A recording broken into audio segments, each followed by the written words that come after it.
Hey guys, so I've had my Xbox 360 for a month or so now, and I am enjoying it. I've never had an Xbox 360 before, and I'm enjoying some of the games. I've got some old cheap games here. But what I do like is the fact that 4 on demand is available on the Xbox 360. I don't actually have TV signal in my house, and to be honest with you, I don't miss it. I just use internet TV if I need to watch catch up, and I use a lot of it on my Blu-ray player, which plays BBC One and Channel 5, but then the Xbox plays Channel 4. The only problem is I'm not convinced by the noise from the fan.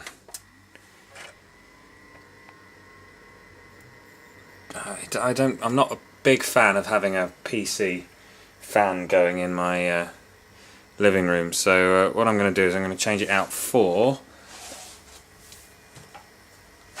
this. It's a Talisman Whisper. It's the only alternative fan, so let's hope that it'll be a little bit quieter. Unfortunately, this has got blue LED lights on, so it's going to light the inside of my shelf up like a Christmas tree. But I had a quick look at it, and I really can't be bothered to unpick all the LEDs. There's 4 on each fan to light it up. I really can't be bothered to unpick all the wires to switch the lights off, so I'm just going to leave it as a stock thing. So yeah, here it is making its noise, and let's hope that it's a bit quieter. Alright, so once you've opened your Xbox, replacing the fan is easy. You just pull out the old fan, like so, making sure it comes out all the way. Done. And putting in the new one. Okay, so I've got my Xbox 360 back together again, and now I've got a delightful blue glow coming out from the back of my Xbox 360 where the fan is, and I'm not sure, I think it's a little bit quieter, but it is certainly pushing out a lot more air, which means when I'm playing games or doing something that uses a bit more processor power, the fan shouldn't start up quite so fast. What I'm going to do is I'm going to keep the little grill sections off this, because now I've got this lovely blue glow at the back. I think I'm going to change the power light and the ring of light into a nice blue, and possibly a purple instead of red. I think I'm going to do that because I don't know, I don't like green and blue. It's just a weird colour combination. Alright, speak to you soon. Bye bye. So part of sorting out my Xbox 360 just to make it all tie in colour wise, I've decided to change the LED lights. Now there's 5 LED lights for the ring. This is the power button. You can see there's a power button here, and just below that is the LED for power. And then you see these 4 white dots. These are where the LEDs for the red and green lights come on. Now the original LEDs, just get the original LEDs are dual LEDs in one, so there's 2 lights in one little unit, and unfortunately you can't buy these, and if you could, you'd only probably be able to get it in red and green, which is a dull colour.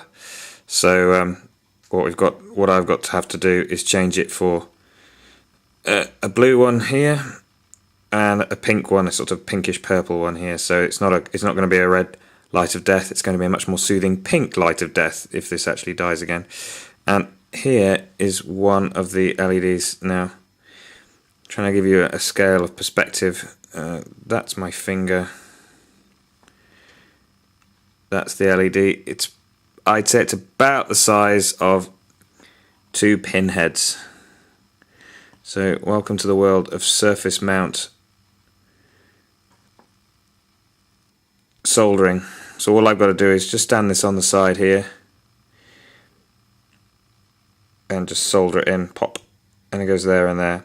Now the annoying thing about these LEDs is that it's called a common anode, which means it's the plus side which is the same for both of them, which means what I've actually got to do is run a wire for the pink one from the plus all the way around. You can't just sort of stick them on, Otherwise you'd blow them up, this would be in the wrong ways. So this one's okay, this one is fine, this one will just sit on there like that and then shine the light in towards the middle.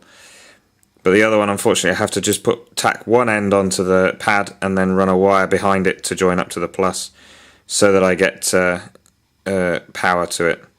Very, very annoying, but worthwhile in the end, hopefully. Unfortunately, my Xbox 360 is a more modern one, and it doesn't show the 4 red flashing lights if you've got no AV unit plugged in, but I do have a way of at least showing one of the pink lights just to make sure that it's all hooked up and working. Okay, so the Xbox is back together, and I've put in the knackered old hard drive. I'm glad I kept it. I was about to throw it away, but I'm glad I kept it, and the reason why is because this is the only way I can think of to get the warning lights to flash. So let's have a look and see if it all matches up. There you go, there's blue at the back, blue on the front. It's much less offensive to my eyes. It's actually very bright showing up on here. It is actually a very delightful blue colour. And then hopefully, as the knackered hard drive tries to work, we get a nice warning light, which should be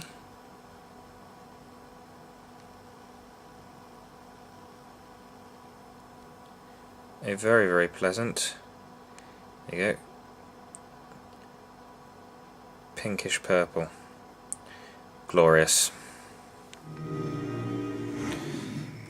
So obviously now I'm irked again because now my controllers are green and the Xbox 360 is now blue, so next stop is to change the controller to blue. Right, so further than 25 minutes later, and there you go, we're all blue now. Glorious.